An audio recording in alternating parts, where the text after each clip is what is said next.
고령층의 눈물이라. 여기서 고령층이라 하면 말입니다. 70세 이상을 말합니다. 70세 이상. 물론 60세도 포함시켜도 됩니다. 60세도. 예. 그러면 고령층이다 이러면 70세 이상만 볼 것이 아니라 60세까지도 한번 보자고요. 보면 여러분, 와, 저는 진짜 심각해진다고 생각합니다. 심각해진다. 이게 금융감독원에서 나온 자료인데요. 예. 더불어민주당의 진선미 의원이 획득한 자료 속에 보면 말입니다. 고령층들의 보험사 가계대출 증가율이 나와 있습니다. 야, 여러분 17%예요. 17%. 이것은 여러분 제가 봐서는 굉장히 심각한 수준이라고 생각합니다. 여러분도 알다시피 고령층은요, 직업 여력이 떨어집니다. 직업 여력이 떨어지니까 쉽게 말하면 1금융권에 대출을 안 해줘요. 그러니까 2금융권으로 가는 거거든요. 2금융권 간다고 하면 대출이 쉽습니까? 안 되니까 보험사에 들었던 보험들 많을 거 아니에요. 그 보험에 대한 약관 대출을 받는 겁니다. 약관 대출을.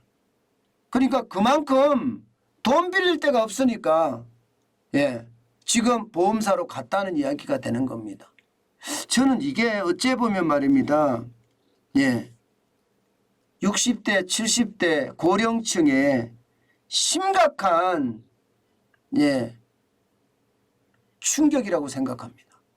제가 여러분들에게 고령층의 위험이 꽤 클 거다 하는 말씀도 드렸습니다. 그런데 그게 현실화되고 있다는 사실이 솔직히 두렵네요. 여러분, 저도 아직도 50대 중반 조금 넘어섰거든요. 그런데도 대출 안 됩니다. 그런데 60대, 그것도 중반을 넘어서거나 70대 대출해 주겠습니까? 사실 60대 70대는요.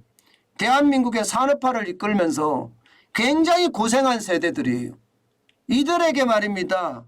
이제 좀 편안하게 쉴 수 있는 기회를 주는 게 후배된 사람들의 도리인데 사실 그러지 못하는 거죠. 이들은요. 보험사에서 대출을 받은 정도, 약관 대출을 받을 정도로 내가 보험 넣은 거에 한 60% 대출을 받는 거예요. 약관 대출을 받을 정도로 지금 심각하다는 이야기가 되는 겁니다. 여러분 이 지표 한번 보세요. 저는 이것을 보면서 말입니다. 굉장히 저는 충격으로 느꼈습니다. 자, 전체에서는요.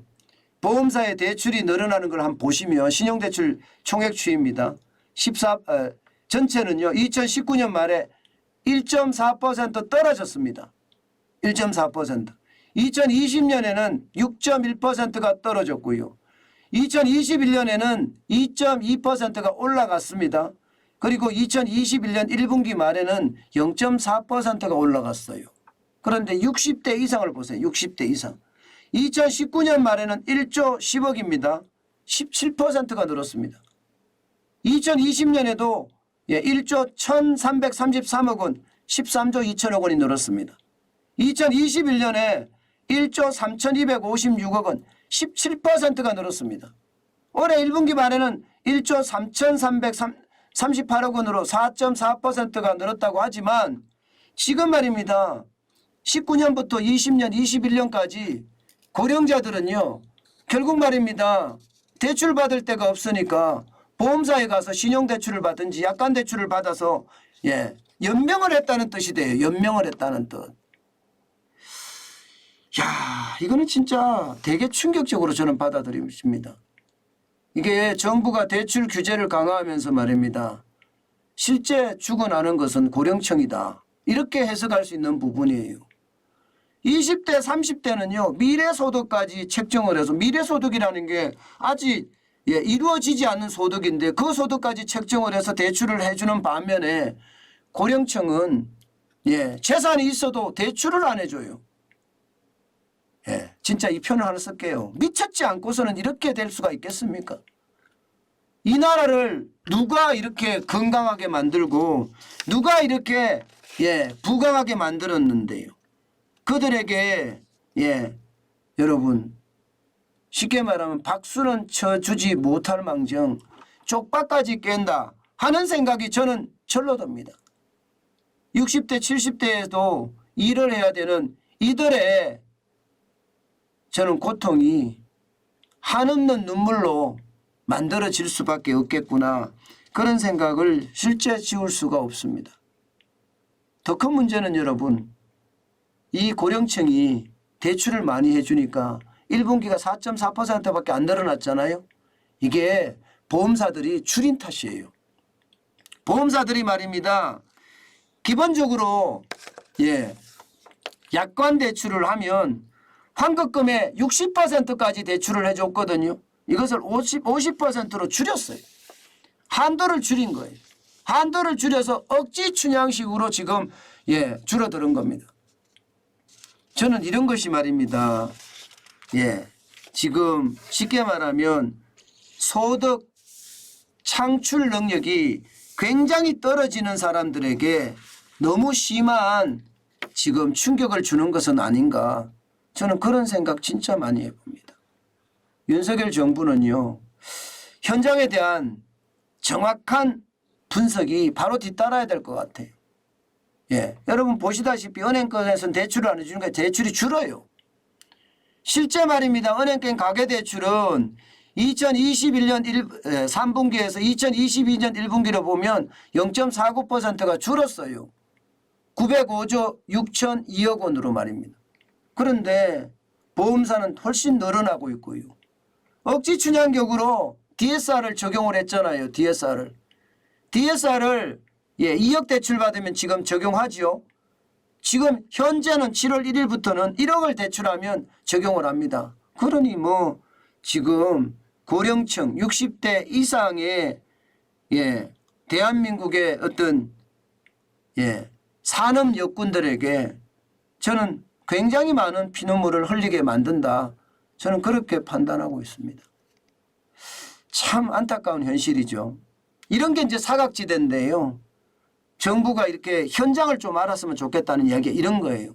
현장을 좀 알고 거기에 필요한 정책들을 좀 써야 된다. 그래야지 국민 모두에게 솔직히 공평하게 정책이 돌아가긴 쉽지가 않아요. 그렇지만 많은 국민들에게 대다수의 국민들에게 정책의 혜택이 돌아갔으면 좋겠어요. 탁상공론 말고 말입니다. 실질적인 정책의 혜택 말입니다. 저는 그게 그 어느 때보다 절실하다고 생각을 합니다. 특히 말입니다. 이들에게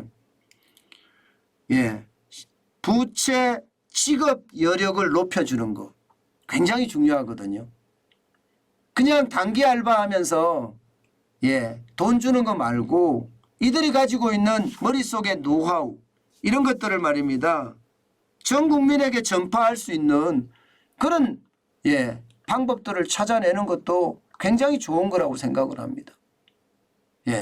다시 말해서 일거리가 있어야 된다. 일거리가 있어서 그 일거리가 그들에게 행복이 됐으면 좋겠습니다.